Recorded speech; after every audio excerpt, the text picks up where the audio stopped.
ॐ रामाय रामभद्राय रामचन्द्राय वेधसे रघुनाथाय नाथाय सीतायाः पतये नमः। अञ्जनानन्दनं वीरं जानकीशोकनाशनं कपीशमक्षहन्तारं वन्दे लङ्काभयङ्करम्। कूजन्तं राम रामेति मधुरं मधुराक्षरम् आरुह्य कविताशाखां वन्दे వాల్మీకికోకిలం. కైకేయి కోపగృహంలో చేరుకోవడంతో దశరథ మహారాజు ఎన్నో విధాలుగా ఆమెను అనునయిస్తూ ప్రాధేయపడతారు. ఎందుకు నీవు ఇలాగా కోపగృహంలో ప్రవేశించావు?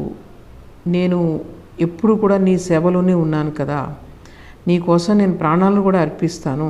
నీకు తెలీదా నాపై నీకు ఎంత అధికారం ఉందో? నిజంగానే నేను చేసుకున్నటువంటి పుణ్య కార్యాలపై నేను ఒట్టు వేసి చెప్తున్నాను. నీకు ఏది ఇష్టమో చెప్పు, నేను అది తప్పకుండా చేస్తాను. ఒకవేళ నీకు ఒంట్లో బాగుండకపోతే మంచి వైద్యులను ఏర్పాటు చేస్తాను. అలాగే నీకు ఎవరైనా కీడు తలపెడితే చెప్పు, వాళ్ళను ఎలాగైనా సరే నేను వాళ్ళను చంపిస్తాను. నేను చంపలేకపోతే ఎవరి చేతైనా చంపిస్తాను అని చెప్పి రకరకాలుగా ఆయన ప్రాధేయపడుతూ ఉంటాడు. కైకేయి సందర్భం కోసం వేచి ఉంటుంది. ముందు ఆయనతో వాగ్దానం చేయించుకొని తర్వాత ఈ కోరికలను చెప్దామని ఆవిడ నిరీక్షిస్తూ ఉంటుంది. ఇక దశరథుడు ఈ విధంగా తన ప్రాణాలను కూడా అర్పిస్తానని చెప్పడంతో ఇంకా ఆవిడ ఆలస్యం చేయకూడదని చెప్పి ముందేమనుకుంటుందంటే తన యొక్క మనసులోని కోరిక ఇప్పుడే బయట పెట్టకూడదు, ఇంకా అతని చేత మాట తీసుకొని ప్రతిజ్ఞ చేయించుకొని అప్పుడు అడుగుదాం అనుకొని అప్పుడు ఆవిడ చెప్తుందనమాట, నన్ను ఎవరూ కూడా ఏమీ అనలేదు, ఎవరూ కూడా అవమానపరచలేదు. అయితే నాకు ఒక కోరిక కలిగింది. ఆ కోరికను మీరు తీరుస్తాను అని ప్రతిజ్ఞ చేస్తేనే కానీ నేను అదేమిటో చెప్పను అంటే అప్పుడు దశరథుడు చాలా ప్రేమతో, నాకు అసలు ఈ ప్రపంచంలో నీవు తరువాత రాముడు తప్ప అంతటి ప్రియమైన వాళ్ళు ఎవరు కూడా నాకు లేరని నీకు తెలీదా? రాముడు అంటే నాకు ఎంత ఇష్టమో నీకు తెలుసు. అతని మీద ఒట్టు పెట్టి నేను ప్రతిజ్ఞ చేస్తున్నాను, నీకు ఏం కావాలో చెప్పు అని చెప్తాడనమాట. చెప్పి అప్పుడు కైకేయి వెంటనే ఇప్పుడు అందరూ కూడా విన్నారు, అంటే పుణ్యం మీద నీ యొక్క పుణ్యకర్మలపైన తర్వాత రాముని మీద ఒట్టు పెట్టి ఈరోజు చెప్పారు మీ ప్రతిజ్ఞను నెరవేర్చుకుంటాను అని. దీనికి మొత్తం ఈ 3,000,000 దేవతలు కూడా సాక్షులు, మొత్తం ఈ గ్రహాలు సూర్యచంద్రులు ఇవన్నీ కూడా సాక్షులు. మీరు పరమ ధార్మికులు. నాకు అంతకుముందు మీరు ఒక 2 వరాలు ఇచ్చి ఉన్నారు. ఆ వరాలు నాకు ఇవ్వడం కూడా దేవతలందరికీ తెలుసు, వాళ్ళందరూ కూడా సాక్షులు. అందువల్ల ఆ 2 వరాలు కూడా ధర్మబద్ధంగా మీరు నాకు ఇవ్వాలి. మీరు ఒకవేళ ఇవ్వలేను అంటే కనుక నేను వెంటనే ఇక్కడే నేను ప్రాణత్యాగం చేస్తాను అంటే అప్పుడు దశరథుడు లేదు నేను ధర్మబద్ధుడనే ఉంటాను, నువ్వు అడుగు అని చెప్తే అప్పుడు కైకేయి, అంతకుముందు దేవాసుర యుద్ధం జరిగినప్పుడు నేను 2 సార్లు మీ ప్రాణాలను కాపాడాను, అప్పుడు మీరు నాకు 2 వరాలు కోరుకోమన్నారు.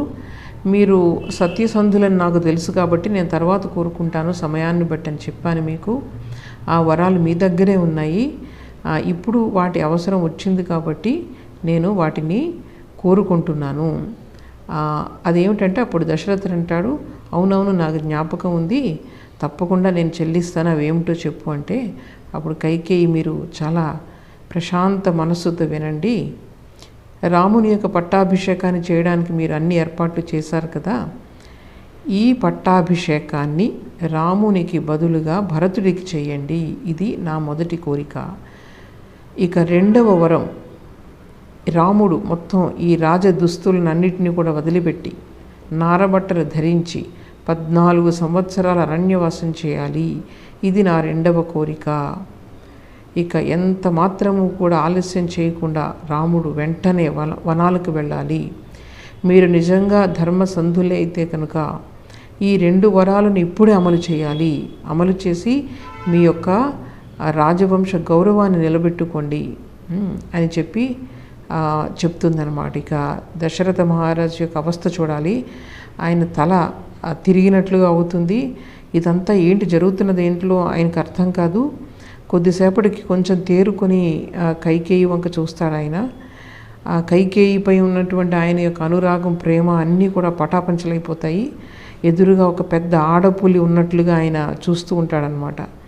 ఆయన విలవిల్లాడిపోతాడు. స్పృహ వచ్చిన వెంటనే అంటాడనమాట, అయ్యో అని చెప్పి చీ చీ అని చేదరించుకుంటూ మళ్ళీ ఆ కైకేయిని చూస్తూ చూస్తూ మళ్ళీ స్పృహ కోల్పోయాడట.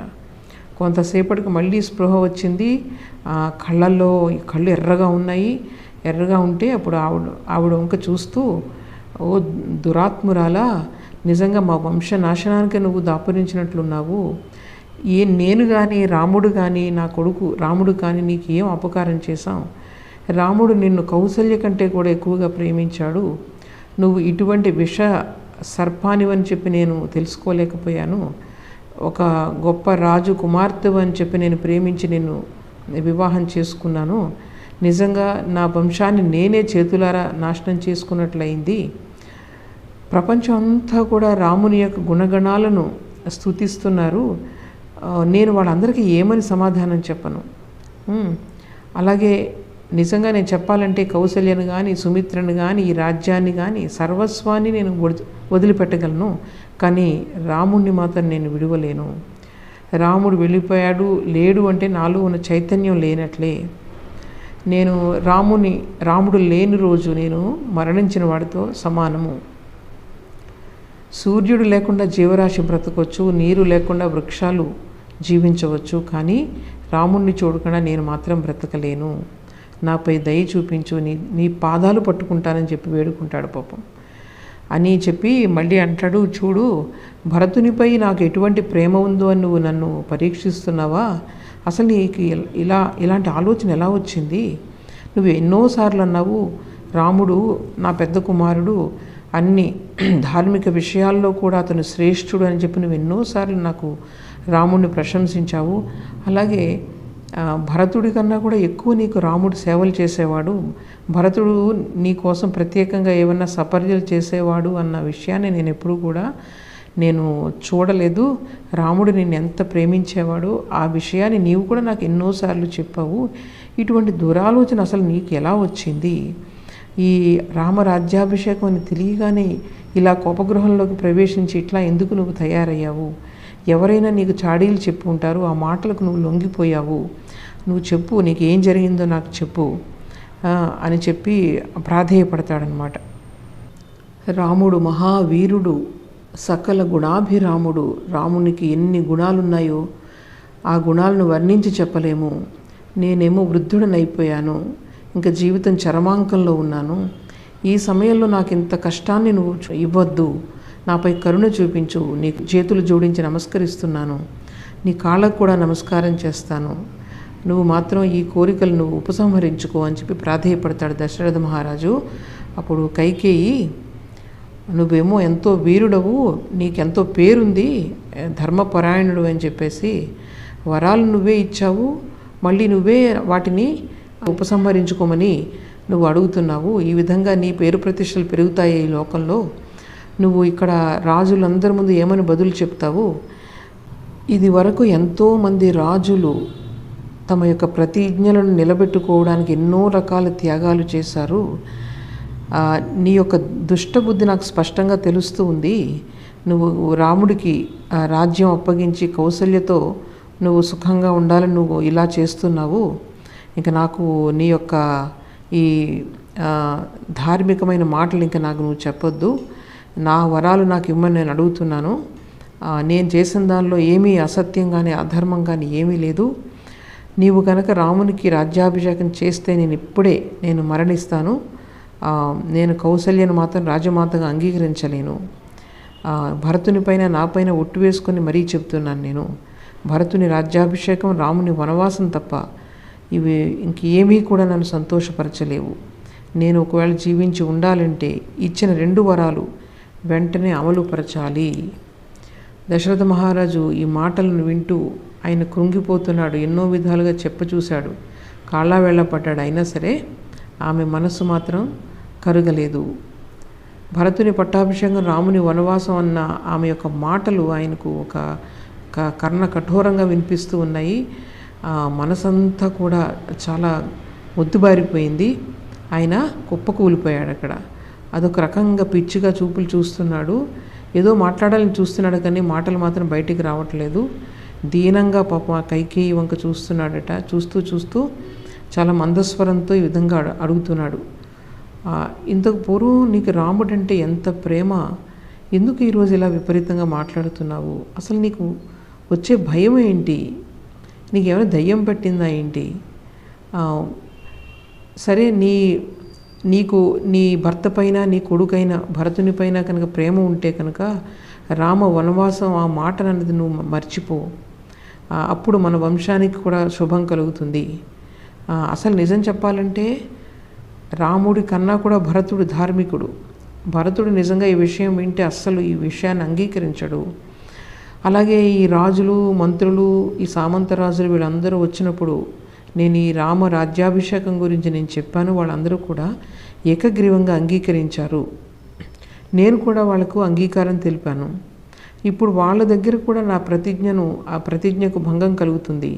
నేను రాముని పట్టాభిషేకం చేయకపోతే నేను చెప్పిన మాట అసత్యం అవుతుంది.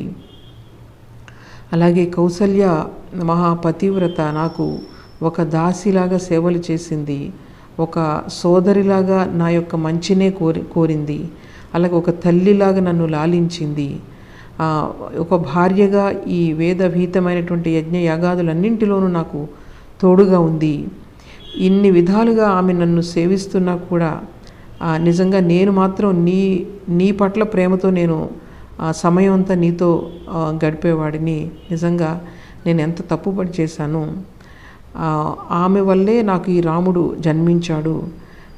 అటువంటి ఆమెకి నేను ఎంతో మోసం చేశాను. ఇప్పుడు అటువంటి కౌసల్యకు నేను ఏమని సమాధానం చెప్పను?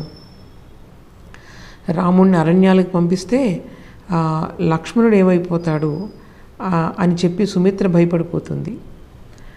నిజంగా రాముడు కనుక అడవులకు వెళ్తే నేను మాత్రం మరణిస్తాను.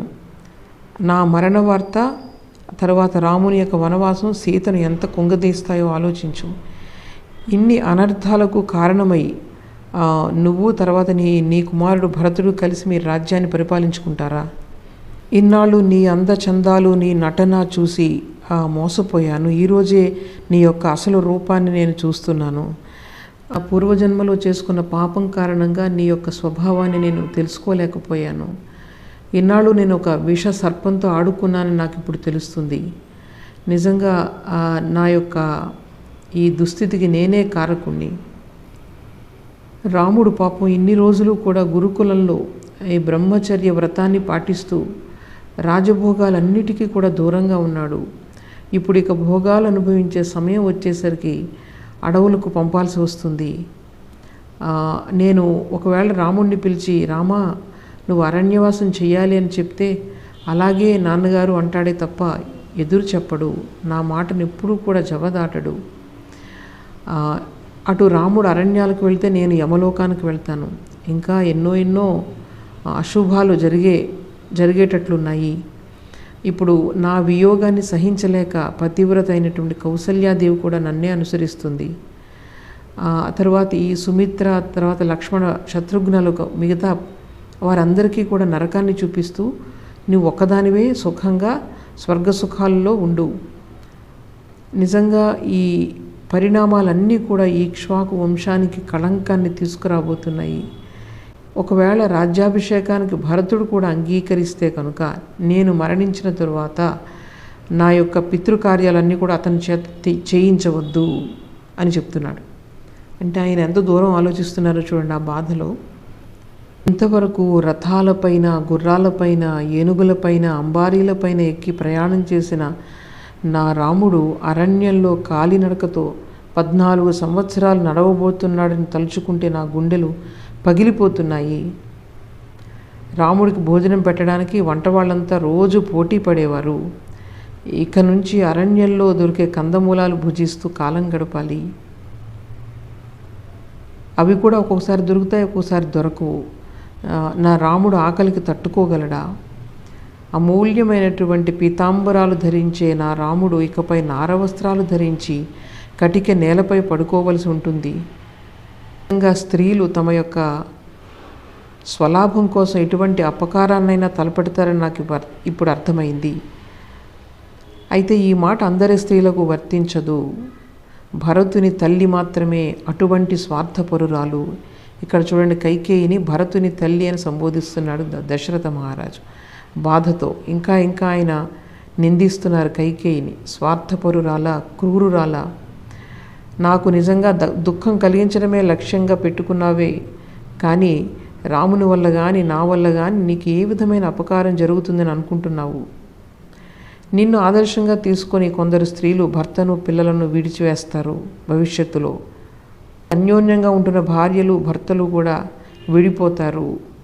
నీ ఒక చాలా చెడు దృష్టాంతాన్ని లోకం ముందు ఉంచిన దానివి అవుతావు. రాముడు లేకుండా ఎవ్వరూ జీవించలేరు అయోధ్యలో. నువ్వు వినాశనాన్ని కోరుకుంటున్నావు. దశరథ మహారాజు రాముని యొక్క శుభ లక్షణాలను పదే గుర్తు తెచ్చుకుని కుమిలిపోతున్నారు ఆయన. నిజంగా రాముడు ఎప్పుడైనా ఎవరినైనా మాటలతో నొప్పించాడా? సకల సద్గుణ సంపన్నుడు నా రాముడు. అతనిలో ఏ దోషం చూసి నువ్వు అడవులకు పంపిస్తున్నావు? నిజంగా నీ కోరికలన్నీ కూడా సర్వనాశనానికి దారితీస్తాయి. నువ్వు ఏడ్చినా సరే, లేకపోతే మంటల్లో పడి కాలిపోయినా సరే, నేను మాత్రం నువ్వు కోరిన వరాలు ఇవ్వను. నీవు నిజంగా అప్రియమైన మాటలు మాట్లాడుతున్నావు. నీ దుష్ట స్వభావం, నీ యొక్క అసత్యపు మాటలు నా కులానికే చిచ్చు పెట్టాయి. నా మనసును ముక్కలుగా నరుకుతున్నావు. నా హృదయాన్ని దహించి వేస్తున్నావు. నువ్వు అసలు జీవించి ఉండడమే మంచిది కాదు. నాకు అసలు రాముడు లేని జీవితమే లేదు. నాకు దుఃఖాన్ని కలిగించే పనులు చేయవద్దు. నీ కాళ్ళు పట్టుకొని వేడుకుంటున్నాను అంటూ లేచి దశరథుడు తూలుతూ ఆ కైకేయి పాదాలు పట్టుకోబోయాడట. ఆయన తన యొక్క పాదాలు తాకకుండా కైక దూరంగా జరిగిపోయింది. అప్పుడు నిలబడే శక్తి కూడా లేక దశరథుడు కుప్పలాగా కూలబడిపోయాడు. దానితో 12వ సర్గ సమాప్తమవుతుంది. ఈ విధంగా కాళ్ళ వేళ్ళ పడి ప్రాధేయపడడం, తర్వాత ఇంతటి దీనాతి దీనంగా ఎవరినైనా ఏదైనా అడగడం దశరథుని యొక్క స్వభావమే కాదు. కానీ ఆ విధంగా ఈ పరిస్థితుల వల్ల ఆయన యొక్క స్వభావం ఆ విధంగా మారిపోయింది. మరీ ప్రాధేయపడుతున్నాడు కైకేయిని. అయినా సరే ఆమె మనసు కరగలేదు. తను యొక్క వరాలు తీరాలి, తను అవే వరాలు నాకు కావాలి, తీర్చాలి అని చెప్పి పట్టుబట్టింది. ఇంకా దశరథుని కోపంతో అంటున్నాడనమాట, నీకంటే కూడా నా శత్రువులే నయం. రాముడు అడవులకు వెళ్ళిన తరువాత నేను మరణిస్తాను. నేను మరణించిన తర్వాత నువ్వు సుఖంగా ఉండు. తర్వాత నేను కనుక స్వర్గానికి వెళ్ళిన తరువాత అక్కడ వాళ్ళందరూ కూడా, స్వర్గవాసులందరూ కూడా నన్ను అడుగుతారు. అందరి ముందు కూడా రాముడికి రాజ్యం ఇస్తానని నువ్వు ప్రతిజ్ఞ చేశావు. ప్రతిజ్ఞ చేసి ఆ ప్రతిజ్ఞను భంగం చేసి కైకేయి మాటలు విన్నావు అని చెప్పి నన్ను అందరూ కూడా అంటారు. ఈ సంతానం కోసం మనం అందరం కూడా ఎంత తాపత్రయపడ్డామో కదా. ఎన్నో వ్రతాలు చేశాం, యాగాలు చేశాం. చివరికి ఈ మహాపరాక్రమవంతుడైనటువంటి రాముణ్ణి మనం పొందగలిగాం. అటువంటి రాముణ్ణి ఎలా అడవులకు పంపగలను? అన్నీ తెలిసినవాడు, అన్ని విద్యలు తెలిసినవాడు. ఇంకా రాముణ్ణి ఒకటే ఆయన మళ్ళీ పొగిడి ఆయన బాధపడుతున్నారు. బాధపడి మళ్ళీ కైకేయిని ప్రాధేయపడుతున్నారు. ఇటువంటి ఆలోచన ఎలా వచ్చింది నీకు అని చెప్పి మధ్యలో ఆయన మూర్చపోతున్నారట. లేవగానే మళ్ళీ కైకేయిని చూసి ఆయన బాధపడుతూ ఉన్నారు. ఇంతలో చీకటి పడింది. ఆకాశంలో చంద్రుడు, తర్వాత నక్షత్రాలు వచ్చాయి. ఆయన మనస్సు కూడా ఆ వెన్నెల లేనటువంటి చీకటిలాగా ఉందట. ఆయన చాలా బాధతో, మానసికమైన బాధతో ఆయన చాలా నీరసించిపోయాడు. నిట్టూర్పులు విడుస్తూ కుమిలిపోతూ ఉన్నాడు అని చెప్పి ఈ రాత్రి ఇలాగే ఉండిపోవాలి, ఎప్పటికీ తెల్లవారవద్దు అని చెప్పి ఆయన వేడుకుంటున్నాడట. పాపం మళ్ళీ కైకేయితో మళ్ళీ అంటున్నాడు, నేనెంతో సత్యవ్రతునిలాగా ఇన్నాళ్ళు బ్రతికాను, జీవితంలో చివరి భాగానికి వచ్చిన తర్వాత ఇటువంటి పరిస్థితి వచ్చింది. నువ్వెంతో వయసులో చిన్నదానువు, చక్కటి విచక్షణ జ్ఞానం ఉంది, ఈ రాజ్యం కావాలంటే నీకు ఇచ్చేస్తాను, ఈ రాజ్యాన్ని రాముడికి నువ్వే అప్పగించు, భరతుడు కూడా ఇందుకు అంగీకరిస్తాడు, నేను ఇవ్వక్కర్లేదు, నువ్వే రాముడికి రాజ్యాన్ని ఇవ్వు, అప్పుడు నువ్వు గురువులతోనూ మంత్రులతోనూ ప్రజలతోనూ నువ్వు పూజలు అందుకుంటావు, ఆ చంద్రార్కం కూడా నీకు కీర్తి అన్నది ఉంటుంది, అప్పుడు నేను కూడా మాట తప్పకుండా ఉన్నవాడిని అవుతాను, ఈ మార్గం అందరికీ ఆమోదయోగ్యంగా ఉంటుంది. అంటే సరే, రాముడికి రాజ్యం ఇవ్వకుండా నేను నీకు ఇస్తాను, నువ్వు రాముడికి రాజ్యాన్ని ఇస్తే అప్పుడు నీ యొక్క పేరు నిలబడుతుంది, నేను కూడా ఆడిన మాటను తప్పనివాడిగా నా కీర్తి కూడా నిలబడుతుంది, నేను ఎంత ఏడుస్తున్నాను నీకు చూడు, నా కన్నీళ్ళు ఎలాగా మొత్తం వరదల్లాగా ప్రవహిస్తున్నాయి, దయచేసి కనికరించు అని చెప్పి ఎంతో ప్రాధేయపడిన కైకేయి మనస్సు మాత్రం కరగలేదు.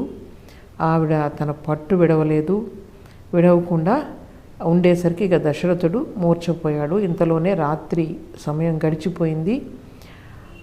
ప్రాతకాలంలో అందరూ వచ్చి వాళ్ళకు రాజుల యొక్క ఆచారం ప్రకారం వందిమాగధులను ఉంటారు, వాళ్ళు వచ్చి మేలుకొలుపులు ప్రారంభించారు, వాళ్ళ యొక్క డ్యూటీ అది చేస్తూ పోతున్నారు.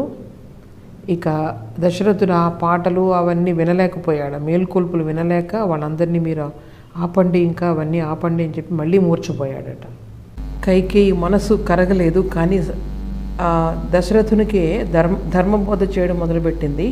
ఓ మహారాజా, సత్యం అన్నదే బ్రహ్మస్వరూపము, దానిపై మొత్తం ధర్మం ఆధారపడి ఉంటుంది, అందువల్ల నువ్వు ఈ ధర్మాన్ని నువ్వు పాటించి నా యొక్క వరాలను తీర్చి నువ్వు సత్కీర్తిని పొందు, సత్యవంతుడివై ఈ లోకంలో అన్ని రకాల ప్రశంసలను పొందు అని చెప్పి రకరకాలుగా చెప్తుంది. అంతకుముందు శిబి చక్రవర్తి తన దేహంలో నుండి మాంసాన్ని తీసి ఇచ్చి ఉత్తమ లోకాలు పొందాడు, ఇలా రకరకాల ఉదాహరణలు చెప్తూ ఉంటుంది. తర్వాత ఏంటంటే, నీ బుద్ధిని ఇప్పుడు వేటిపైన కాదు ధర్మం మీద మాత్రమే నిలుపు, నాకు ఇచ్చిన వరాలను అమలు చెయ్యి, వరాలు ఇచ్చిన నీకు వాటిని తీర్చడమే నీ యొక్క ధర్మం, రాముణ్ణి వెంటనే వనవాసాలకు పంపించు, ఇలా రకరకాలు చెప్తూ ఉంటే అప్పుడు దశరథుడు ఆ మాటలు వినలేక, ఓ పాపాత్మురాలా, నిజంగా ఈ అగ్ని సాక్షిగా ఏ చేత్తో నేను నిన్ను వివాహం ఆడానో అదే చేత్తో నిన్ను, నీ వలన పుట్టిన భరతుని కూడా నేను విడిచిపెడతాను. ఇక సూర్యోదయం కావస్తుంది, రామరాజ్యాభిషేకానికి అన్నీ కూడా సిద్ధమయ్యాయి, వశిష్ఠ మహర్షులు వాళ్ళందరూ కూడా వచ్చే సమయం వచ్చింది, నీవు కనుక ఈ రాజ్యాభిషేకానికి అడ్డుపడితే కనుక నువ్వు కానీ నీ యొక్క కుమారుడు భరతుడు కానీ నా మరణానంతరం ఉత్తర క్రియలు జరపకూడదు అని ఆదేశిస్తున్నాను. ఈ రామ పట్టాభిషేకానికి సిద్ధం చేసినటువంటి మంత్రపూత జలం ఉందే, ఆ మంత్రపూత జలంతో రాముడే నాకు ఈ మరణానంతరం ఉదక క్రియలన్నీ జరపాలి. ఆహా, ప్రజలందరూ కూడా రామ పట్టాభిషేకం అని చెప్పి మహా ఆనందంతో ఉన్నారు, ఇప్పుడు వారి ఆనందమంతా కూడా నశించిపోతుంది, వాళ్ళు తల వంచుకొని దుఃఖంతో బాధపడుతూ ఉంటే నేను ఎలా చూడను అంటే, అప్పుడు కైకేయి అంటుంది, నిజంగా మీ మాటలు వింటూ ఉంటే చాలా బాధాకరంగా ఉంది, అనవసరంగా మాటలతో కాలాన్ని వృధా చేయొద్దు, వెంటనే రాముడిని ఇక్కడికి పిలిపించండి, రాముడు వనాలకు వెళ్ళే ఏర్పాట్లు చేయండి, మీ ధర్మాన్ని అమలుపరచండి చెప్తుంది. చెప్తే అప్పుడు దశరథుడు, నిజంగా నా బుద్ధి బొత్తిగా మొద్దుబారిపోయింది, నిజంగా నిన్ను ఈ విధంగా గ్రహించడం ఎంత బుద్ధి తక్కువ పని చేశాను నేను, ఇలా చెప్తూ ఉండడంతోనే సూర్యోదయం అవ్వస్తూ ఉంది. వశిష్ఠ మహర్షాదులు ఈ రాజ్యాభిషేకానికి కావలసిన సామగ్రి అంతా కూడా తీసుకొని అయోధ్య నగరంలో ప్రవేశిస్తారు. మొత్తం అయోధ్య నగరం అంతా ఎంతో సంబరాలతో ఉత్సాహంతో నిండి ఉంది. అన్ని చక్కగా ఇళ్ళన్నీ కూడా అలంకరించారు, వీధులన్నీ అలంకరించారు, చక్కటి ముగ్గులు వేశారు, మార్గం అంతా పువ్వులు రంగులు చల్లారట. ఇలా ఎంతో ఆనందంగా ఉంది మొత్తం అయోధ్య నగరం అంతా కూడా. అప్పుడు ఈ వశిష్ఠ మహర్షికి సుమంత్రుడు ఎదురొచ్చాడట, మంత్రి. అప్పుడు వశిష్ఠ మహర్షి చెప్తున్నారు, ఇవన్నీ కూడా సిద్ధంగా ఉన్నాయి, కావలసినటువంటి కలశాలు, గంగాజలంతో నిండిన కలశాలు, సముద్ర జలంతో నిండిన కలశాలు, తర్వాత అన్నీ అభిషేకం చేయడం కోసం పీఠం అన్నీ కూడా సిద్ధంగా ఉన్నాయి. నవధాన్యాలు, గంధం, రత్నాలు, దర్భలు, పూలు, పాలు, ఇంకా ఏవేవో ఇవన్నీ కూడా సిద్ధంగా ఉన్నాయి. అందువల్ల వెంటనే నీవు వెళ్ళి మహారాజును తీసుకురా అంటే అప్పుడు సుమంత్రుడు అక్కడ కైకేయి అంతఃపురంలోనూ ప్రవేశిస్తాడు. ఈయనకి ఎవరు కూడా అడ్డు చెప్పారనమాట. వచ్చి ఆయనకు రాజు యొక్క పరిస్థితి తెలియదు కాబట్టి చాలా ఆనందంతో ఆయనకు మేల్కొల్పులు పాడుతూ ఉంటాడు. లేవండి దశరథ మహారాజా అని చెప్పి ఆయన్ను ఎంతో స్తుతిస్తూ మేల్కొల్పుతాడు. అయితే ఇవన్నీ కూడా దశరథ మహారాజుకు చాలా భయంకరంగా వినిపిస్తూ ఉంటాయన్నమాట. చూసి సుమంత్రుడు కూడా ఈయన యొక్క పరిస్థితిని చూస్తాడు. ఎందుకు ఆయన చాలా బాధతో దీనంగా ఉన్నాడని గమనించి ఆయన కొంచెం దూరంగా వెళ్ళి నుంచుంటాడట. రాజుగారు ఏం చెప్తే చేద్దామని చెప్పి అప్పుడు కైకేయి సుమంత్రుడిని ఆజ్ఞాపిస్తుంది, ఈరోజు రాత్రంతా కూడా రాముడి గురించి ఆలోచించారు, అందుకే ఆయన నిద్రపోలేదు, ఇప్పుడే కొంచెం నిద్ర పట్టింది, ముందు మీరు వెళ్ళి రాముడిని ఇక్కడికి తీసుకొని రండి, ఈలోగా ఆయన లేచి సిద్ధమవుతారు అని చెప్తుందనమాట. అయితే ఆ మాటను ఆజ్ఞగా తీసుకుని సుమంత్రుడు రాముడి దగ్గరికి వెళ్తాడు. తర్వాత చాలామంది ధనవంతులు, రాజులు అందరూ కూడా ఈ రాముడికి కానుకలు ఇద్దామని తీసుకొచ్చారట. ఎన్నో వజ్ర వైఢూర్యాలన్నీ కూడా బయట వేచి ఉన్నారు. వీధులన్నీ కూడా జనంతో కిటకిటలాడిపోతున్నాయి. సుమంత్రుడేమో ఎంతో ఆనందంతో రాముని మందిరం వైపు బయలుదేరాడు. సూర్యోదయం అయ్యింది కాబట్టి ఈ సుమంత్రుడు బయటకు వచ్చేసరికి అక్కడ వశిష్ఠుడు, బ్రాహ్మణులు, రాజోద్యోగులు అందరూ కూడా బయట వేచి ఉన్నారట. రాముడి యొక్క భవనం ముందు పుష్యమి నక్షత్రంలో రాముడి జన్మలగ్నమైన కర్కాటక లగ్నంలో రాజ్యాభిషేకం జరగాలని ఉంది కాబట్టి ఏర్పాట్లన్నీ కూడా పూర్తయ్యాయి. మొత్తం అన్ని ఏర్పాట్లు పూర్తయ్యాయి. తర్వాత ఏంటంటే ఇక్కడ మహారాజుకు అందరూ కూడా ఈ బహుమతులు ఇవ్వాలని తీసుకొచ్చి ఉన్నారు కదా, వాళ్ళు ఎలాగ మహారాజు కబురు పంపాలని ఆలోచిస్తూ ఉంటే అప్పుడు సుమంత్రుడేమో మీరు మహారాజుకు దర్శన చేసుకోవాలని, ఆయనకు బహుమతులు ఇవ్వాలని కుతూహలపడుతున్నారు, నేను వెళ్ళి నిద్రలేపి మీకు దర్శనం అయ్యే ఏర్పాటు చేస్తానని చెప్పి మళ్ళీ ఆయన ఈ లోపల అంతఃపురంలోనికి వెళ్ళి దశరథునితో చెప్తాడనమాట. తెల్లవారింది, అక్కడ సామంతరాజులు అందరూ కూడా మీకోసం వేచి ఉన్నారు, మీరు లేచి వచ్చి వాళ్ళకు దర్శనం ఇవ్వండి అని చెప్పి మళ్ళీ దశరథుని దగ్గరికి వచ్చి చెప్తాడు సుమంత్రుడు. అప్పుడు దశరథుడు అప్పుడు సుమంత్రునితో, నేను రాత్రంతా కూడా నిద్రపోలేదు, రాముడిని ఇక్కడికి తీసుకురమ్మని కైకేయి చెప్పింది కదా, అది కూడా నా ఆజ్ఞగానే స్వీకరించి వెంటనే రాముడిని ఇక్కడ తీసుకొని రా అని చెప్తారు. అప్పుడు సుమంత్రుడు రామ మందిరానికి బయలుదేరతాడనమాట. అక్కడ మార్గం అంతా కూడా ఎంతో జనసందోహంతో ఆనందోత్సాహాలతో ఉంది. ప్రజలందరూ కూడా ఈ కానుకలు పట్టుకొని రామదర్శనం కోసం ఎదురు చూస్తూ ఉన్నారు. ఇంకొద్దిసేపట్లో రాముడు రాజు అవుతాడనే ఆనందం వాళ్ళు పట్టలేకపోతున్నారు. ఈ రాజభవనం అంతా కూడా ఒక చక్కటి మెరిసిపోతూ ఉందట. చక్కటి అలంకారాలతో, రత్నాలతో, మాణిక్యాలతో మెరిసిపోతూ ఉంది. వాకిళ్ళకేమో ముత్యాల తోరణాలు కట్టారట. అవి అన్నీ కూడా ముత్యాలపైన సూర్యకాంతి పడి దగదగా మెరుస్తుందట. గోడల మీద, స్తంభాల మీద ఎన్నో రకరకాల చిత్రాలు చిత్రీకరించారు. పక్షులు చక్కగా కూస్తున్నాయి, కిలకిలారావాలు చేస్తున్నాయి. రాజభవనం అంతా కూడా స్వేచ్ఛగా తిరుగుతున్నాయట. అలాగే చక్కగా ఎగురుతున్నాయి స్వేచ్ఛగా మొత్తం రాజభవనం అంతా కూడా. ఇప్పుడు ఈ సుమంత్రుడేమో ఈ మొత్తం రామ మందిరానికి ప్రవేశించాడు, ఈ ప్రాకారాలన్నీ కూడా దాటుకొని. ఆ వాకిట్లో, ఈ రాముని యొక్క మందిరం యొక్క వాకిట్లో శత్రుంజయము అనే ఒక ఏనుగు ఉంది. ఆ ఏనుగు పట్టాభిషేక కార్యక్రమానికి శ్రీరాముడిని తీసుకుని వెళ్ళడానికి సిద్ధంగా ఉంది. ఈ విధంగా ఆయన సుమంత్రుడు లోపలికి అటువంటి రామమందిరంలో ప్రవేశించాడు. శ్రీరాముడు ఏకాంతవాసంలో ఉన్నాడు. అయినా సరే సుమంత్రుడు తన తండ్రికి ఎంతో సన్నిహితుడు కాబట్టి అక్కడికి వెళ్ళడానికి ఆయనకు అనుమతినిచ్చారు. చక్కటి తెల్లటి దుప్పటి కప్పినటువంటి స్వర్ణ పాన్పుపై ఆయన కూర్చొని ఉన్నాడట. ఒంటి నిండా కూడా శ్రేష్టమైన చందనం అద్దుకుని ఉన్నాడంటే అప్పుడే ఆయనకి పట్టాభిషేకం జరుగుతుంది కాబట్టి చందనం అంతా రాశారు ఒంటికి. చక్కగా అలంకరించుకుని ఉన్నాడు. పక్కనే సీతమ్మ తల్లి మింజామరతో ఆయనకు వీస్తూ ఉన్నది. ఇలాగా ఉన్నటువంటి రాముడికి సుమంత్రుడు చాలా వినయంగా నమస్కారం చేసి ఆసనంపై కూర్చున్నాడు. అప్పుడు సుమంత్రుడు రాముడితో అంటున్నాడనమాట, మీ తండ్రి గారు దశరథ మహారాజు కైకేయి మిమ్మల్ని చూడాలని అనుకుంటున్నారు, నాతో పాటు అక్కడికి రావాల్సి ఉంది అంటే అప్పుడు రాముడు సీతతో ఆ విషయాన్ని చెప్తాడు. నా తల్లిగారు అయినటువంటి కైకేయి తర్వాత తండ్రి నన్ను చూడాలని అనుకుంటున్నారట.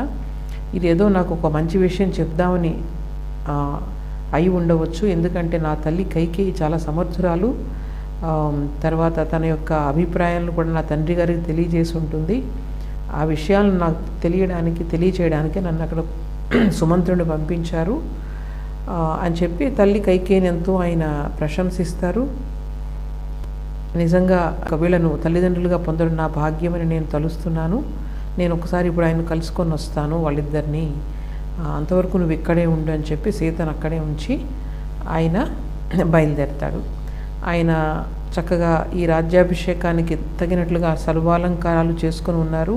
సుమంత్రుని వెంట బయలుదేరారు. అక్కడ ఉన్న రథం ఉంది, ఆ రథంలో ఎక్కారు.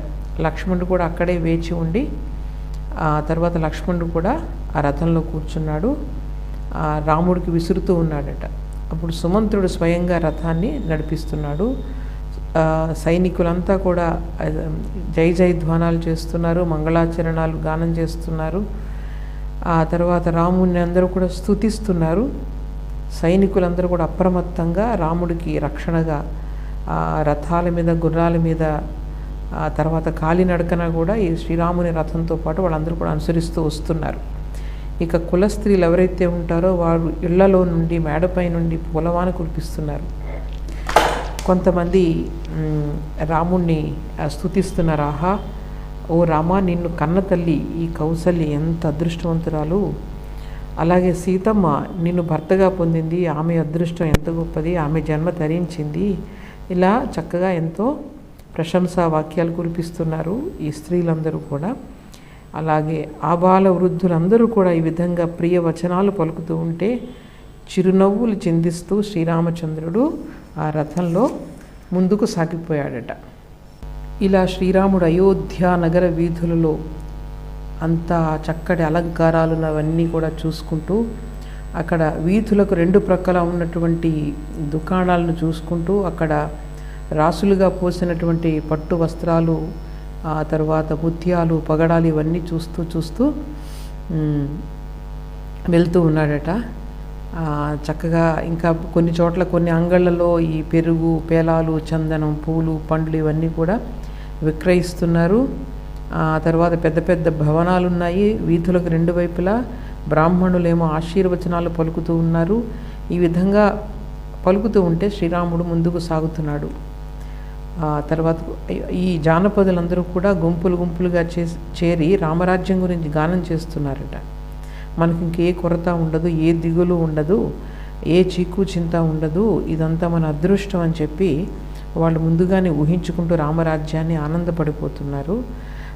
అలాగే రాముడితో చెప్తున్నారు, నీ యొక్క పరిపాలన నీ యొక్క ముత్తాతలు తాతల కన్నా కూడా గొప్పగా ఉండాలి, మమ్మల్ని ఇంకా ఎక్కువగా సంతోషపెట్టాలి అని చెప్పి వాళ్ళందరూ కూడా శ్రీరాముడు కోరుకుంటున్నారట. ఈ విధంగా ఎన్ని ప్రశంసలు కురిపిస్తున్నా శ్రీరాముడు మాత్రం ప్రశంసలకు పొంగిపోలేదు. ఇక్కడ శ్రీరాముని వ్యక్తిత్వాన్ని మనం చూడాలి. ఈ విధంగా నిజంగా ఎవరైనా స్తుతిస్తూ ఉంటే మామూలు స్థాయిలో ఉన్న వాళ్ళైతే ఎంతో ఆనందపడిపోతూ ఉంటారు, నేను ఎంతో గొప్ప అనుకుంటూ ఉంటారు. కానీ శ్రీరాముడు మాత్రం ఆ ప్రశంసలకు పొంగిపోలేదట. అందరి పట్ల సమభావాన్ని ప్రదర్శించాడట. రాముడి రథం దూరంగా వెళ్ళిపోయింది, కానీ ప్రజలు మాత్రం దూరంగా రథాన్ని ఆయన్ని చూస్తూనే ఉన్నారట. ఎంత దూరం వెళ్ళినా సరే ఆ వైపే చూస్తున్నారు. అలాగే ఆయన ఎప్పుడు కూడా చిన్నవాళ్ళని పెద్దవాళ్ళని కూడా అందరినీ సమానంగా చూశాడట. 4 వర్ణాల వారిని సమదృష్టితో చూశాడట. అందువలనే ప్రతి వాళ్ళు అతన్ని ప్రేమించారు. అలాగే ఎక్కడైతే దేవాలయాలు చూసాడో ఆ దేవాలయాలు వాటన్నిటి కూడా ప్రదక్షిణ చేస్తున్నాడు. అది చేస్తూ చేస్తూ ఈ దేవాలయాలకు ప్రదక్షిణం చేస్తూ చేస్తూ దశరథుని యొక్క రాజప్రసాదాన్ని చేరుకున్నాడు. తరువాత నెమ్మదిగా రథం దిగి కాలినడకన బయలుదేరాడట. తన వెంట వచ్చిన వాళ్ళందరూ ఉన్నారు కదా, వాళ్ళందరినీ కూడా అక్కడే ఆగిపోమని చెప్పాడు. రాముడు ఒంటరిగానే అంతఃపురంలోనికి ప్రవేశిస్తాడు. రాముడు అక్కడ లోపలికి ఒంటరిగానే ప్రవేశించాడు. ప్రవేశించి చూస్తున్నాడు. అక్కడ దశరథుడు దీనాతి దీనంగా అక్కడ కూర్చొని ఉన్నాడు. శ్రీరామునికి అర్థం కావటం లేదు. ఆయన పాదాలకు నమస్కరించాడు అన్నమాట. తర్వాత కైకేయి పాదాలకు నమస్కరించాడు. దశరథుడు కష్టంతో రామా అని పిలిచాడట, కానీ ఆయన గొంతు రావట్లేదట. కళ్ళ నిండా నీళ్లు కారుతున్నాయి కళ్ళల్లో. ఎప్పుడు కూడా తండ్రిని ఈ అవస్థలో ఈ స్థితిలో అతను చూడలేదు. చాలా కలత చెందుతూ రాముడు కైకేయితో అంటున్నాడు, అమ్మా ఎందుకు తండ్రి గారు ఇంత దీనాతి దీనంగా ఉన్నారు, ఏదో ఊహించడానికి వీల్లేనంత దుఃఖంలో ఉన్నారు, ఏమైంది నాకు చెప్పండి, నా వల్ల ఏమైనా తప్పు జరిగిందా? ఎప్పుడూ నన్ను చూడగానే ఎంత ఆనందంతోనో పలకరించేవారు, నేను ఆయన మనసుకి ఏమైనా కష్టపెట్టానా? ఎందుకు ఇలా ఉన్నారు? కారణం ఏంటి? భరత శత్రుఘ్నులు క్షేమంగా ఉన్నారు కదా, అలాగే నా తల్లులందరూ కూడా క్షేమంగా ఉన్నారు కదా, నా వల్ల ఏదైనా కోపం కలిగితే నిజంగా అది నా దురదృష్టం, నేను ఒక్క క్షణం కూడా జీవించలేను. నేను అందువల్ల నా వల్ల తప్పేమైనా ఉంటే నాకు తెలియచేయండి. ఇటువంటి పరిస్థితిలో ఎప్పుడు కూడా నా తండ్రిని నేను చూడలేదు, దయచేసి నాకు విషయాన్ని చెప్పండి అంటే అప్పుడు కైకేయి, నీ తండ్రికి ఎవరి మీద కోపం లేదు, ఎటువంటి కష్టము కలగలేదు, అయితే ఆయన నీతో ఒక మాట చెప్పాలని అనుకుంటున్నారో చెప్పడానికి భయపడుతున్నారు, ఎందుకంటే నీవంటే ఆయనకి చాలా ఇష్టం. అటువంటి నీతో ఒక అప్రియమైన మాటను చెప్పడానికి ఆయన సంకోచిస్తున్నారు, నోరు రావడం లేదు. అదేమిటంటే పూర్వం నాకు ఆయన ఒక వరం ఇచ్చారు, ఇప్పుడు ఆ వరం నేను ఎందుకు ఇచ్చానా అని ఆయన కుమిలిపోతున్నారు. అందువల్ల ఆయన మనసంతా కూడా పశ్చాత్తాపంతో నిండిపోయింది, నోట్లో మాట రావడం లేదు. అదేంటంటే ఈ సత్యము, ఆయన నాకు వరం ఇచ్చారు, ఆ సత్యానికి ధర్మానికి ఆయన కట్టుబడి ఉండాలి కదా, నీ మీద ప్రేమతో ఈరోజు రాజు ఆ సత్యాన్ని ధర్మాన్ని విడిచిపెట్టాలని చూస్తున్నారు. నీ తండ్రి అసత్యవ్రతుడిగా కాకుండా ఉండడం నీ యొక్క బాధ్యత, నీవు కుమారుడు కాబట్టి రాజు చెప్పదలచిన విషయాన్ని నీకు ఇష్టమైనదైనా ఇష్టం కానిదైనా నువ్వు ఆచరిస్తాను అంటే నేను చెప్తాను. ఆయన చెప్పలేకుండా ఉన్నారు కాబట్టి నీ విషయాన్ని నీతో ఆయన చెప్పలేకుండా ఉన్నారు అని చెప్తే అప్పుడు రాముడు, ఎందుకమ్మా నువ్వు ఇలా మాట్లాడతావు? తండ్రి గారు చెప్తే నేను ఏ పనైనా చేస్తాను, ఆయన మహారాజు నా తండ్రి, అలాగే ఆయన నా శ్రేయస్సునే కోరేవాడు. ఇప్పుడు నేను విషం తినమన్నా నేను సంతోషంగా తింటాను, సముద్రంలో దూకమన్నా దూకుతాను, తండ్రి ఏం చెప్పదలుచుకున్నారు నువ్వే చెప్పు, నేను అది తప్పకుండా స్వీకరిస్తాను, ప్రతిజ్ఞ చేస్తున్నాను, రాముడికి ఎప్పుడు కూడా రెండు మాటలు ఉండవు అని చెప్తాడనమాట. అప్పుడు వెంటనే కైకేయి, పూర్వం దేవతలు రాక్షసులు యుద్ధం చేస్తున్నప్పుడు నీ తండ్రి దేవేంద్రుని పక్షంలో పోరాడాడు, ఆ యుద్ధంలో ప్రాణాలు కోల్పోవడానికి సిద్ధంగా ఉన్న సమయంలో నేను ఆయన ప్రాణాలని 2 సార్లు కాపాడాను, అప్పుడు ఆయన నాకు సంతోషపూర్వకంగా 2 వరాలు ఇస్తానని చెప్తే ఆ 2 వరాలు నేను ఇప్పుడు కోరుకుంటున్నాను, అప్పుడు కోరుకోలేదు. అవేంటంటే, ఒకటి భరతునికి రాజ్యాభిషేకం చేయడం, రెండవది నీవు ఈరోజే అరణ్యవాసానికి వెళ్ళడం. నీ తండ్రి సత్యవాదిగా ఉండాలి అంటే కనుక ఈ రెండింటికి నువ్వు అంగీకరించాలి. ఆయన యొక్క ఆజ్ఞ ప్రకారం ఈ రోజు నుండి 14 సంవత్సరాల పాటు నువ్వు అరణ్యంలో ఉండాలి. అలాగే నీ కోసం ఏర్పాటు చేయబడ్డాయి ఈ పట్టాభిషేకం చేయడానికి, ఆ ఏర్పాట్లతోనే భరతునికి పట్టాభిషేకం జరగాలి. అంటే నీవు రాజ్యాన్ని త్యాగం చేసి నారబట్టలు ధరించి 14 సంవత్సరాలు దండకారణ్యంలో నివసించాలి. భరతుడు అయోధ్యను పరిపాలించాలి. నీ పట్ల గల అవ్యాజమైన ప్రేమ వల్ల నీతో ఈ మాటలు ఆయన చెప్పలేక దుఃఖపడిపోతున్నాడు. నీ వంక చూడను కూడా చూడలేకపోతున్నారు. అందువలన ఆయన ముఖం అంతా కూడా వాడిపోయి ఉంది. ఈ విధంగా రాజు ఇచ్చిన వరాలను అమలుపరిచి నీ యొక్క తండ్రికి సత్యవ్రతుడు అన్న పేరును నీవు నిలబెట్టాలి అని చెప్తుంది. ఈ విధంగా మాట్లాడిన కైకేయితో శ్రీరాముడు, అమ్మా నీవు చెప్పినట్లే నడుచుకుంటాను, రాజు నీకు ఇచ్చిన ఈ 2 వరాలు కూడా తప్పకుండా ఆయన నెరవేర్చగలడు. ఆయన తన ప్రతిజ్ఞను నెరవేర్చి తన యొక్క సత్యవ్రతాన్ని కాపాడుకోగలడు. నీవు చెప్పినట్లుగా నేను నారబట్టలు ధరించి అడవులందే నివసిస్తాను. ఈ మాత్రానికే నా తండ్రి నన్ను ఈ విధంగా ప్రేమపూర్వకంగా పలకరించడం లేదా? నా యొక్క హితాన్ని కోరేవాడు పూజ్యుడు అయినటువంటి మహారాజు నా తండ్రి ఆజ్ఞాపిస్తే నేను ఎటువంటి ఆజ్ఞనైనా శిరసావహిస్తాను. అది నా కర్తవ్యం కాదా అని చెప్పి తర్వాత భరతుని రాజ్యాభిషేకం గురించి నువ్వు తండ్రి గారు ఒక్క మాట నాతో చెప్పిన ఎంతో సంతోషంగా నేను అంగీకరించేవాడిని. ఈ భరతుని కోసం నేను సీతను కానీ రాజ్యాన్ని కానీ అందరినీ చివరికి నా ప్రాణాలను కూడా నేను సంతోషంగా అర్పించేవాడిని. నా యొక్క సర్వస్వాన్ని కూడా తండ్రి గారి ప్రతిజ్ఞ నెరవేర్చడానికి సిద్ధంగా ఉన్నాను. నువ్వు నిజంగా ఈ తండ్రి గారిని ముందు ఓదార్చు. ఈ విధంగా మహారాజు దైన్యంగా ఉండడం అసలు ఎప్పుడు జరగలేదు. ఇది చూడడానికి బాగుండలేదు. ఈయన శత్రు సంహారకుడు, ఎవరికి కూడా ఎదిరింప శక్యం కానివాడు అయినటువంటి దశరథ మహారాజుతో ఈ విధంగా కన్నీరు పెట్టించొద్దు. ఆయనను నువ్వు అనునయించు. వెంటనే భరతుడిని ఇక్కడికి పిలిపించండి. నేను ముందు వెనక ఆలోచించకుండా అరణ్యాలకు బయలుదేరుతున్నాను. అలాగే వెంటనే భరతునికి రాజ్యాభిషేకం చేయించండి అని చెప్తే అప్పుడు కైకేయి పాపం మహారాజు సిగ్గుతో నీతో ఏ విషయం చెప్పలేకపోతున్నాడు, నువ్వు వెంటనే అడవులకు బయలుదేరు. అయోధ్య వదిలి నువ్వు వెళ్ళే వరకు కూడా నీ తండ్రి ఏమీ తినడు. కాబట్టి ఆయన ఆరోగ్యాన్ని దృష్టిలో ఉంచుకొని వెంటనే అడవులకు బయలుదేరు. అలాగే నేనేం చేస్తానంటే బాగా ధృతంగా వెళ్ళే గుర్రాలతో దూతలను పంపించి భరతుడిని పిలిపించి రాజ్యాభిషేకానికి ఏర్పాట్లు జరుగుతాయి. నువ్వు మాత్రం వెంటనే అడవులకు బయలుదేరి నీ యొక్క తండ్రి యొక్క ప్రతిజ్ఞను నెరవేర్చు అంటే ఈ సంభాషణను వింటున్నటువంటి దశరథుడు దుఃఖంతో ఆయన ఒక్కసారి మళ్ళీ ఎటువంటి దుస్థితి కలిగింది నాకని మళ్ళీ మూర్చపోయాడట. రాముడేమో ముందుకు వెళ్ళి ఆయన లేవనెత్తి సపర్యలు చేయబోతూ ఉంటే కైకేయి రామునితో ఓహో రాజుకు సేవలు చేద్దామనే వంకతో అడవులకు పోవడానికి ఆలస్యం చేస్తున్నావు అనుకుంటూ చాలా విధాలుగా నిందించిందట. ఎంత నిందించినా సరే రాముడు మనసులో మాత్రం ఏ విధమైన వ్యథ కూడా కలగలేదు. ఆయన మనసు ఎప్పుడు కూడా నిశ్చలంగా ఒకే విధంగా ఉంది. అప్పుడు రాముడు అన్నాడట, చూడమ్మా, నేను ధనాన్ని ఆశించి కానీ మరో ప్రయోజనాన్ని ఆశించి కానీ నేను మహారాజుకు సేవ చేయడం లేదు. కేవలం ధర్మాన్ని మాత్రమే పాటిస్తున్నాను. నా తండ్రి ఏం కావాలన్నా సరే నేను వాటిని అర్పించి ఆయన కోరికను తీరుస్తాను. అది నా ధర్మంగా భావిస్తాను. ఒకవేళ నా తండ్రి గారు చెప్పకపోయినా నీ మాటనే నేను ఆయన ఆజ్ఞగా శిరసా వహిస్తాను. 14 సంవత్సరాలు కూడా అరణ్యవాసం చేస్తాను.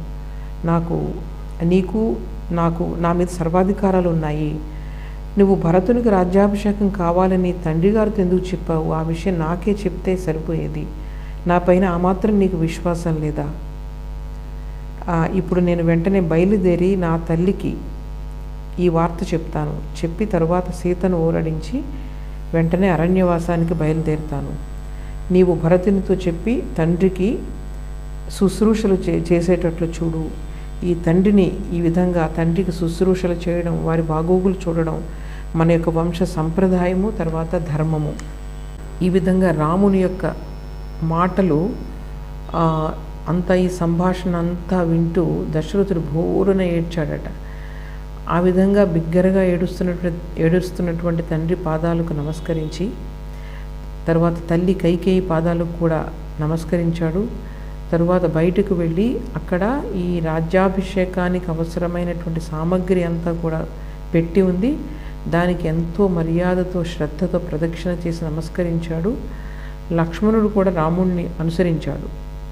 అయితే రాముని యొక్క ముఖంలో ఎటువంటి మార్పు లేదు. ఆయన రాజప్రసాదంలోకి వెళ్ళేటప్పుడు ఎంత ప్రశాంతంగా ఉన్నాడో వచ్చేటప్పుడు కూడా అలాగే ఉన్నాడట. ఇది అందరూ పరిశీలించిన విషయం. అందుకే శ్రీరాముడు అంత గొప్పవాడు, మనకందరికీ కూడా ఆదర్శ పురుషుడు.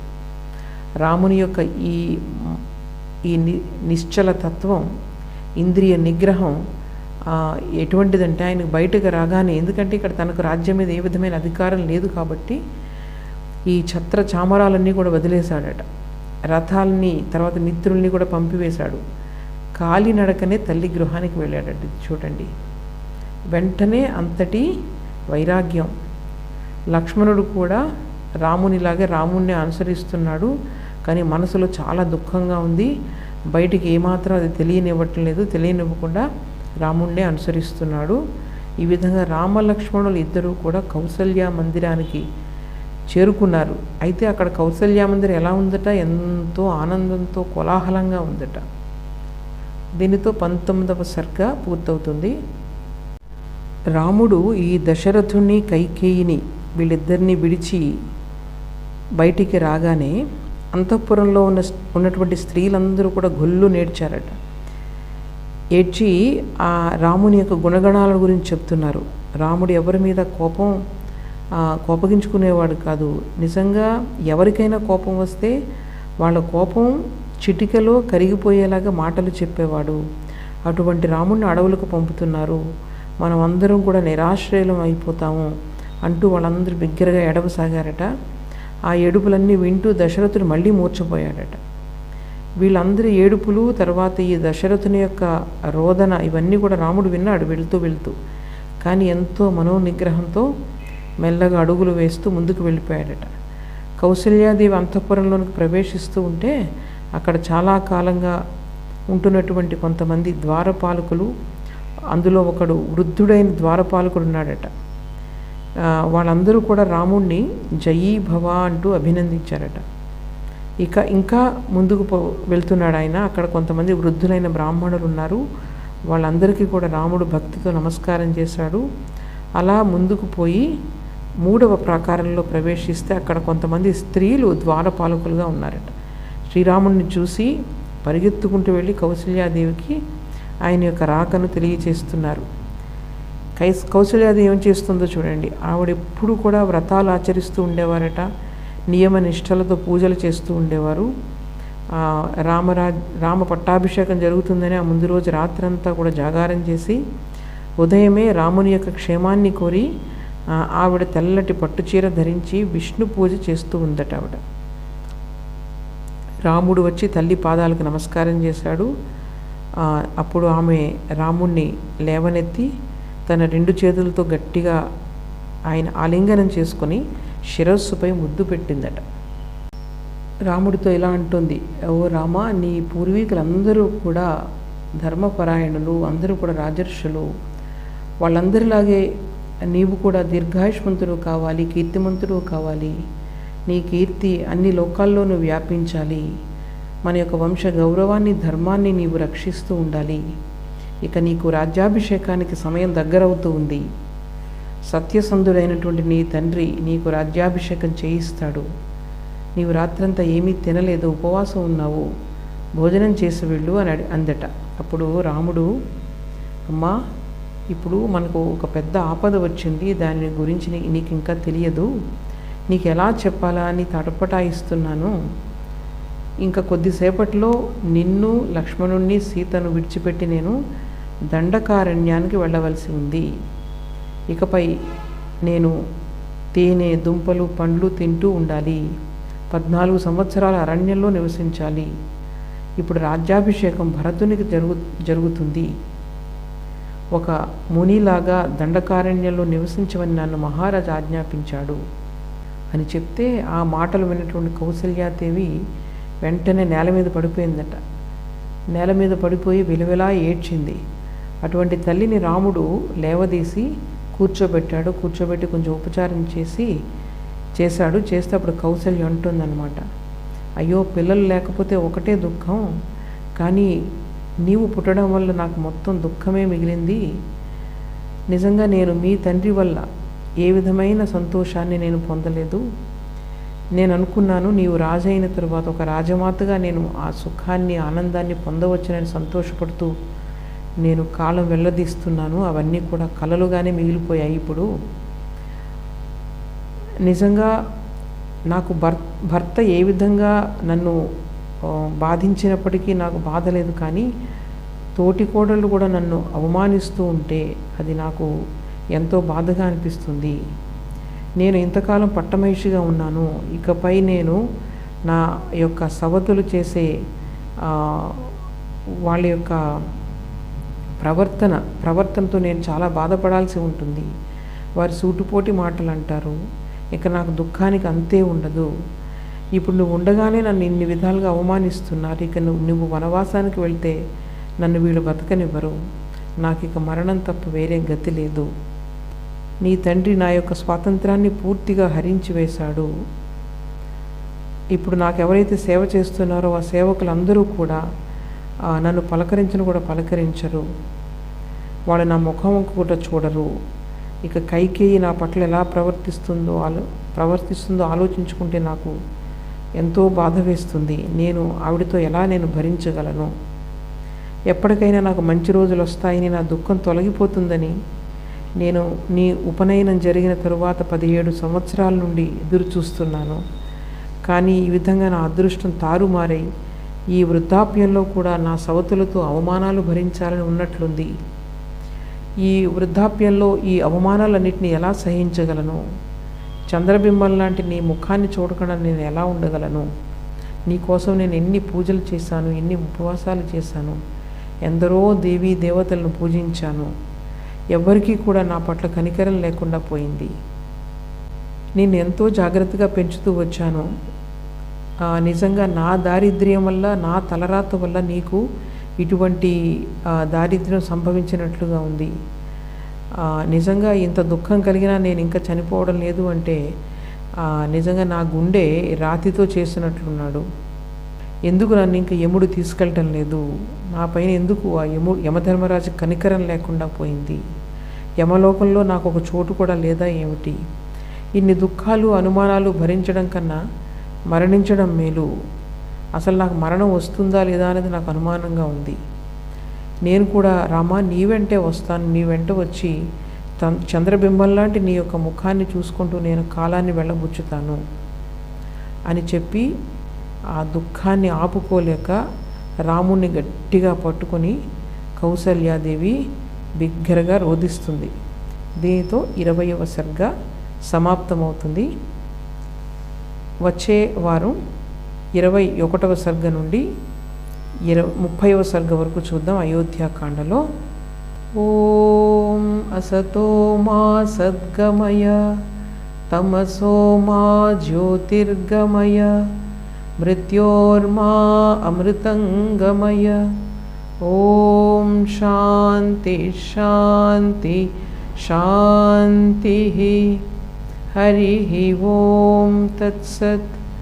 శ్రీరామకృష్ణార్పణమస్తు.